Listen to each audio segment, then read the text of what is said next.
Do you think that, obviously, the Fed's job probably even tougher at this point, but does it make the Fed more likely or less likely to pursue the path that they laid out for us, the war?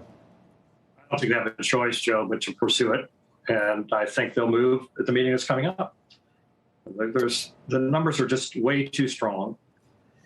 By the way, the one thing that hasn't been mentioned, even the release just now, the PPI, Producer Price Index in Japan, 9.3%.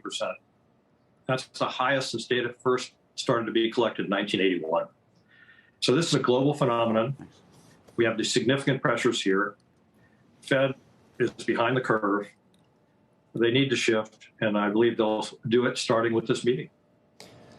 Doesn't really seem to follow that logically, though, Richard, because if it's everywhere, then it's obviously pandemic probably related, or more recently, the invasion of Ukraine, which neither one of those seem like sort of organic and system-wide problems for the type of hyperinflation that we've seen those cycles in the past. It takes a while. Do you think that those forces are also underlying the global inflation, or is it just, you know, we're coming out of a pandemic, there's supply chain, and now we've got the problems with Russia? Joe, you're right. That has piled on. But central banks around the world have been being hyper-accommodative for too long. We lead.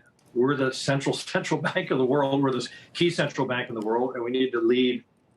And I believe it's behind time to do so. So, yes, there are some transitory forces. I'm going to use my Rick Santelli acting technique here. He was just off the charts this morning once again. Should be on Broadway, by the way.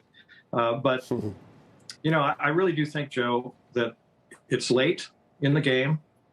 There are non-transitory forces at work here, mainly labor that's come back in is demanding higher wages. You see it everywhere. Look at the NFIB data, small, medium-sized companies. Their biggest complaint is what they have to pay workers now and how they price their goods and services to make up for that, to protect their margins. We see it in large corporations as well. So this is something that needs to be countered here. And this is not a transitory force. I believe inflation is going higher. I also believe it's going to last longer than consensus. So and the only way to deal with that, tighter central banking, less accommodation, tighten the screws, bring it down. Otherwise, we're destroying, particularly those with low incomes at the lower end of the scale are being hurt the most, and it's damaging. Shepard Smith here. Thanks for watching CNBC on YouTube.